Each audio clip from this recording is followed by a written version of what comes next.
Alors bonjour à tous. Aujourd'hui, nous continuons notre lecture de la Bible à la lumière des pères de l'Église, de la tradition, et nous en sommes rendus au chapitre 5 du livre de l'Exode, donc qui se nomme le redoublement de la misère. Nous allons continuer à voir cette histoire qui arrive à Moïse.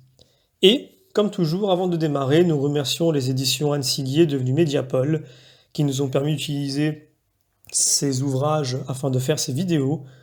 De la même des façons, comme toujours, nous démarrons en remettant ce parcours entre les mains du Seigneur. Notre Père, qui es aux cieux, que ton nom soit sanctifié, que ton règne vienne, que ta volonté soit faite sur la terre comme au ciel. Donne-nous aujourd'hui notre pain de ce jour. Pardonne-nous nos offenses, comme nous pardonnons aussi à ceux qui nous ont offensés. Et ne nous laisse pas entrer en tentation, mais délivre-nous du mal.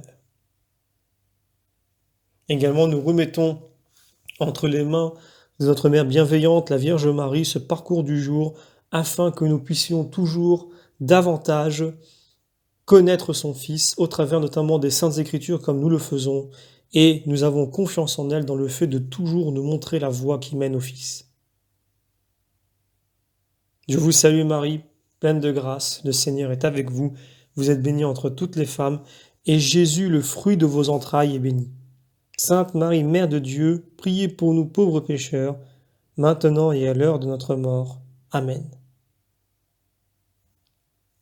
De même, nous portons toujours une attention particulière à l'Esprit Saint, qu'il vienne corriger dans nos cœurs les erreurs éventuelles qui peuvent provenir soit de mon imperfection, et donc une formulation qui peut être inexacte ou approximative, mais également qui viennent corriger les erreurs qui proviennent de notre cœur, de notre compréhension, nous qui ne sommes que de simples humains, pécheurs, imparfaits, mais qui souhaitons nous approcher de ce qui est parfait, non pas pour que nous puissions devenir nous-mêmes sans erreur, en tout cas durant cette vie, mais afin que nous puissions apprendre à devenir toujours plus humbles et à laisser davantage mourir ce qui est en nous, afin de laisser Dieu prendre la place.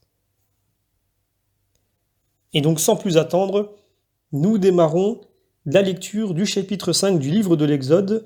Je commence déjà avec les 3 premiers versets. Après cela, Moïse et Aaron se rendirent auprès de Pharaon et lui dirent : « Ainsi parle Yahvé, le Dieu d'Israël. Laisse aller mon peuple pour qu'il me célèbre une fête dans le désert. » Et Pharaon répondit : « Qui est Yahvé pour que j'écoute sa voix et que je laisse partir Israël ? Je ne connais pas Yahvé et je ne laisserai pas partir Israël. » Ils dirent : « Le Dieu des Hébreux est venu à nous. Laisse-nous aller à 3 jours de marche dans le désert pour offrir un sacrifice à Yahvé notre Dieu, afin qu'il ne nous frappe pas de la peste ou du glaive. » Alors voilà, on remarque tout de suite que dès la première entrevue, l'enjeu est bien précisé. D'un côté, Moïse, l'alliance, donc la vie à Dieu et à son service, donc le désert. À l'encontre, Pharaon, niant Dieu et ses droits, pour réduire les hommes en servitude à son profit. Mais si Moïse n'est que le porte-parole de Yahvé, intervenant pour Israël, on n'a pas de peine à deviner derrière l'orgueil intraitable de Pharaon le non serviam du prince de ce monde. Donc je ne servirai pas. En 2 paragraphes, Origène campe admirablement cet enjeu du drame, ses véritables acteurs et sa permanente actualité. Je lis le commentaire d'Origène. Moïse ne veut pas que le peuple offre un sacrifice au Seigneur en Égypte, mais plutôt qu'il aille au désert et là offre un sacrifice au Seigneur. Ne croyez pas qu'en ce temps-là, seulement Moïse conduit le peuple hors de l'Égypte.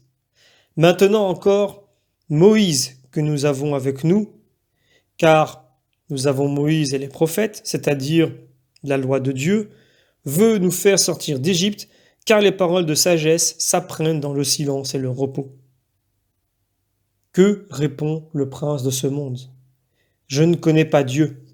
Voilà l'orgueil à l'état brut. Il ne partage pas les souffrances des hommes et n'est pas flagellé avec eux. C'est pourquoi l'orgueil le tient. Mais bientôt, les catastrophes vont s'améliorer.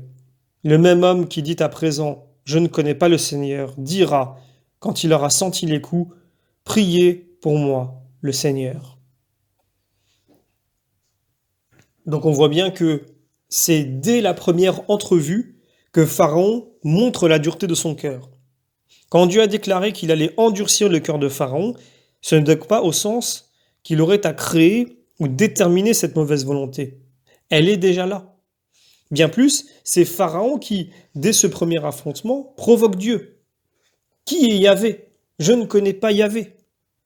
Et il montre immédiatement cette méchanceté en profitant de l'incident pour pressurer encore davantage le peuple esclave.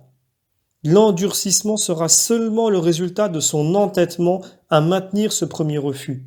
C'est bien en ce sens que les pères expliquent comment le Seigneur endurcit le cœur de Pharaon. Il a employé les événements extérieurs, donc les plaies d'Égypte, comme révélateurs de l'orgueil inflexible qui était au cœur de Pharaon, dans un dernier essai pour l'en sauver. Lisons pour cela, dans un premier temps, saint Augustin. À plusieurs reprises, Dieu dit « J'endurcirai le cœur du Pharaon ».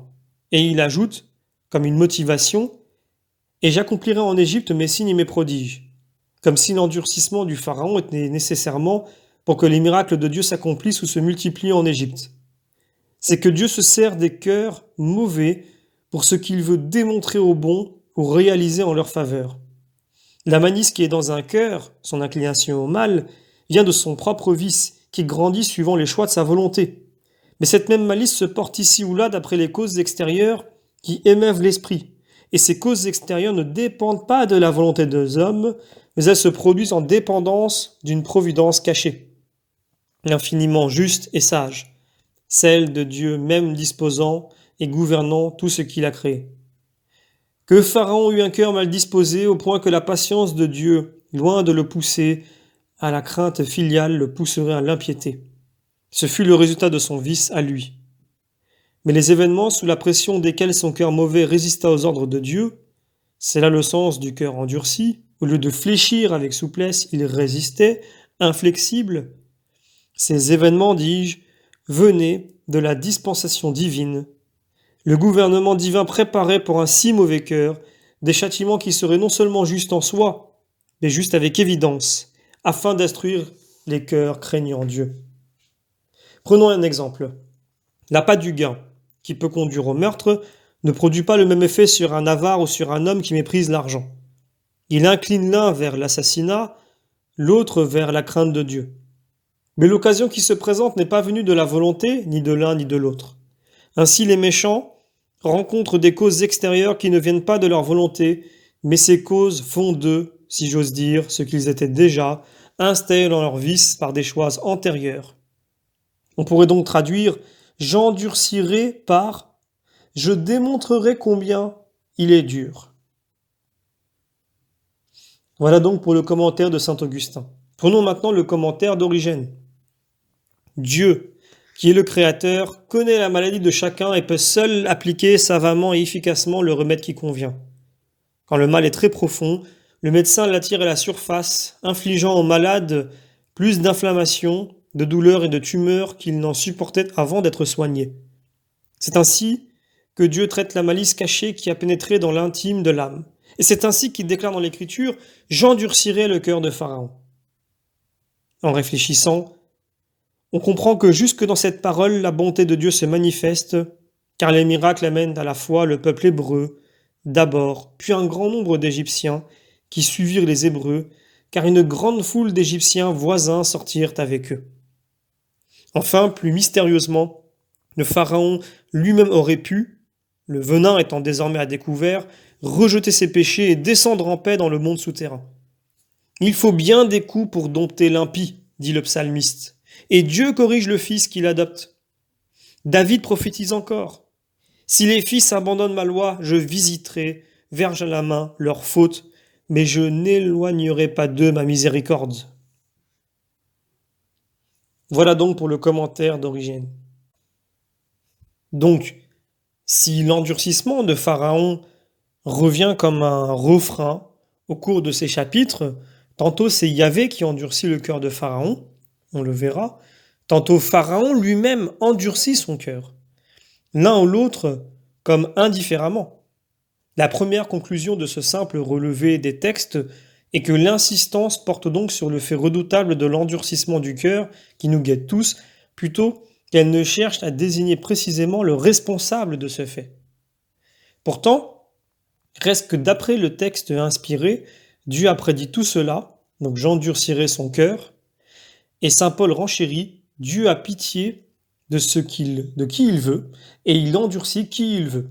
Romains chapitre 9. C'est le mystère même, si mal nommé, de la prédestination, non moins inéluctable qu'humainement insoluble, parce qu'il est du ressort même de Dieu, donc appartient au mystère de son éternelle et toute-puissante volonté. Rappelons seulement ce qui est sûr. Premièrement, Dieu veut le salut de tous les hommes, y compris des pires pécheurs, et il patiente pour leur donner le temps de se repentir, en multipliant les occasions. On le voit notamment tout à l'heure dans 1 Timothée chapitre 1 verset 15, que je vous lirai. Il a donné un exemple dans le délai de 400 ans laissé aux Cananéens avant qu'ils ne soient voués à la disparition. Deuxièmement, l'homme est libre de choisir pour ou contre Dieu, c'est-à-dire le ciel ou l'enfer. C'est un autre point capital et intangible de la foi chrétienne. Troisièmement, c'est Dieu lui-même qui a créé l'homme libre et lui donne intérieurement la force de l'être, pour le meilleur ou pour le pire. Quatrièmement, dans la perspective temporelle successive,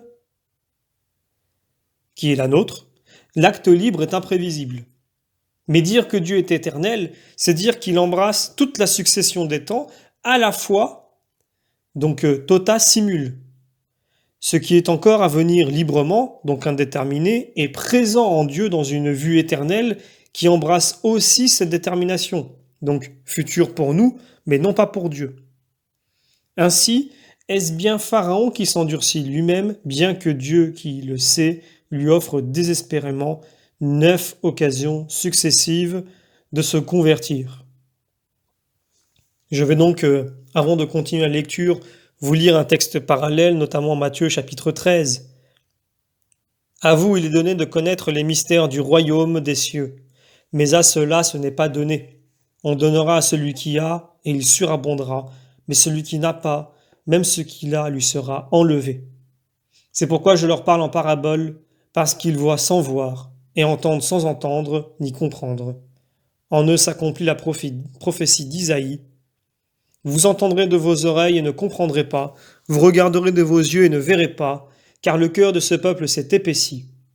Ils ont entendu avec des oreilles lentes, ils ont fermé les yeux, pour ne pas voir de leurs yeux, ne pas entendre de leurs oreilles, ne pas comprendre dans leur cœur, ne pas se convertir, et je les aurai guéris. Mais bienheureux vos yeux parce qu'ils voient et vos oreilles parce qu'elles entendent. Voilà, donc avant de continuer, lisons la suite du chapitre 5 jusqu'au verset 21. Donc je reprends à partir du verset 6. Et Pharaon ordonna, ce jour-là, aux chefs de corvée et aux intendants, ne donnez plus la paille au peuple pour faire les briques comme hier et avant-hier, qu'ils aillent chercher eux-mêmes la paille, et vous leur imposerez la quantité de briques qu'ils faisaient hier et avant-hier. Ne leur diminuez rien, car ils se donnent des loisirs, et c'est pourquoi ils crient « Allons offrir un sacrifice à notre Dieu ». Accablez de travail ces hommes et qu'ils y peinent, et qu'ils ne prêtent plus l'oreille aux paroles de mensonges. Les surveillants du peuple et les intendants sortirent pour dire au peuple « Ainsi parle Pharaon, je ne vous fournis plus la paille, vous irez vous-même la chercher, là où vous en trouverez, et rien ne sera diminué de votre tâche. » Et le peuple se dispersa dans tout le pays d'Égypte pour recueillir des brins de paille. Les surveillants les pressaient en disant « Faites toute votre tâche chaque jour, comme quand vous recevez la paille. » Et l'on frappa les surveillants que Pharaon avait placés à la tête des fils d'Israël en disant « Pourquoi ne terminez-vous pas votre quantité de briques aujourd'hui, comme hier et avant-hier » Reprenons verset 19. Les intendants des fils d'Israël se virent dans une situation critique quand on leur dit « Ne diminuez rien de votre quantité de briques chaque jour. » Ils abordèrent Moïse et Aaron, qui se trouvèrent devant eux quand ils sortaient de chez le Pharaon, et ils leur dirent « Que Yahvé voie et qu'il vous juge. Vous nous rendez odieux à Pharaon et à ses serviteurs, vous leur avez mis le glaive en main pour nous tuer. Alors voilà, on voit que la suite du chapitre nous met en présence d'un autre mystère, non moins exemplaire, l'épreuve imposée à la foi naissante d'Israël. Pourquoi toute cette souffrance redoublée à ceux qui avaient cru et adoré Dieu qui leur envoyait Moïse? Nous en avons déjà eu l'explication à propos d'Abraham. Sa foi, réconfortée par la naissance d'Isaac en des conditions miraculeuses, avait dû être bientôt mise à l'épreuve par Dieu, lui demandant le sacrifice du seul gage de réalisation de la promesse qu'il en avait reçue. Ainsi Abraham se dépassa-t-il lui-même en espérant contre toute espérance. De même, quand Dieu vient au secours de son peuple, le premier effet de cette intervention est un alourdissement de la tâche quotidienne déjà écrasante. L'apparence contredit maintenant la foi. Alors de deux choses l'une. Ou bien l'on en reste aux apparences, pour ou contre, et l'on pourra en discuter indéfiniment comme de tout savoir ou opinion de l'homme, et l'on est retombé hors de la foi, ou bien l'on ancrera sa foi en la promesse divine, même si momentanément des apparences la contredisent, et c'est en cela que consiste la foi. Donc la foi fait crédit vient de croire, elle est espérance. Je sais à qui j'ai fait crédit, donc en qui j'ai mis ma confiance. Et je suis assuré que Dieu est assez puissant pour garder ce que j'ai placé en lui jusqu'au jour éternel.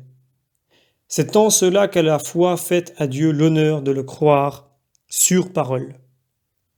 Nous pouvons lire un texte parallèle, notamment 1 Timothée chapitre 1 verset 15. Elle est fidèle cette parole et digne d'un crédit total. Le Christ Jésus est venu dans le monde pour sauver les pécheurs, dont moi, tout le premier. Et j'ai reçu miséricorde afin qu'en moi d'abord, le Christ Jésus manifestât toute sa longue patience comme une démonstration pour ceux qui croiront en lui en vue de la vie éternelle. Au roi des siècles, immortel, invisible, au Dieu unique, honneur et gloire dans les siècles des siècles. Amen. Voilà, et nous pouvons terminer avec la fin du chapitre. Moïse retourna vers Yahvé et lui dit « Adonai, pourquoi affliges-tu ce peuple? Pourquoi m'as-tu envoyé? Depuis que je suis allé trouver Pharaon pour lui parler en ton nom, il tourmente ce peuple, ton peuple, et tu ne le délivres pas du tout. » Alors voilà, nous assistons ici à la première des remontrances de Moïse à Dieu. Souffrance du serviteur, qu'au lieu de soulager et pacifier, il met en action le glaive de la parole de Dieu, révélant les pensées intimes d'un grand nombre, tant des Juifs que des Égyptiens ou des chrétiens, tranchant entre ceux qui croient vraiment et tous les autres. Et, en cela encore, Moïse préfigure le Christ qui apporte ce même glaive, qui sépare croyants et incroyants, fussent-ils de la même famille. Et ça, on le voit notamment en Matthieu chapitre 10, versets 34 à 39. Je vais vous lire un texte parallèle que je voulais vous lire juste avant. Romains chapitre 8. J'estime que les souffrances du temps présent sont sans proportion avec la gloire future qui se révélera en nous. Car c'est en espérance que nous sommes sauvés. Une espérance que l'on voit n'est plus de l'espérance. Ce que voit quelqu'un, pourquoi l'espérerait-il? Mais si nous espérons ce que nous ne voyons pas, nous l'accueillons déjà par l'attente persévérante. Alors voilà, nous terminons le chapitre 5. Comme nous n'allons pas analyser le chapitre 6, nous allons quand même en dire un mot rapidement avant de clôturer. Je lis le début du chapitre. « Et Yahvé dit à Moïse, « Maintenant tu verras ce que je ferai à Pharaon. À main forte je le contraindrai de le laisser filer. À main forte je ferai qu'il les chassera de sa terre. » Donc on voit bien que Yahvé réitère sa promesse et Dieu ne change pas. Voilà. Le reste du chapitre est un autre récit de la vocation de Moïse. Il a donc été donné en parallèle notamment dans Exode chapitre 3. Puis il vient ensuite la généalogie de Moïse, Aaron et des Lévites, entre les versets 14 à 27. Ici, comme dans le livre de la Genèse, ne pas donner la liste des noms assez aride ne signifie pas que le souci biblique de rappeler la généalogie soit sans importance. Nous y reviendrons, surtout quand nous allons introduire le livre des Nombres. Et je terminerai en lisant quelques textes parallèles qui peuvent servir au parcours d'aujourd'hui, et même préparer un petit peu le chapitre 7. Donc je prends Romains chapitre 5, et non seulement cela, mais même nos tribulations nous intègrent à la gloire, sachant que la tribulation produit la persévérance fait la preuve, et la preuve engendre l'espérance. Or l'espérance ne débouche pas sur la honte, car la charité de Dieu a été répandue dans nos cœurs par l'Esprit Saint qui nous a été donné. Psaume chapitre 105. Dieu envoya son serviteur Moïse, Aaron que lui-même choisit, leur confia les secrets de ses signes, de ses prodiges, au pays de Cham. Voilà, donc je vous remercie et vous donne d'ores et déjà rendez-vous pour le prochain parcours qui traitera du chapitre 7 du livre de l'Exode et nous verrons commencer donc les plaies d'Égypte.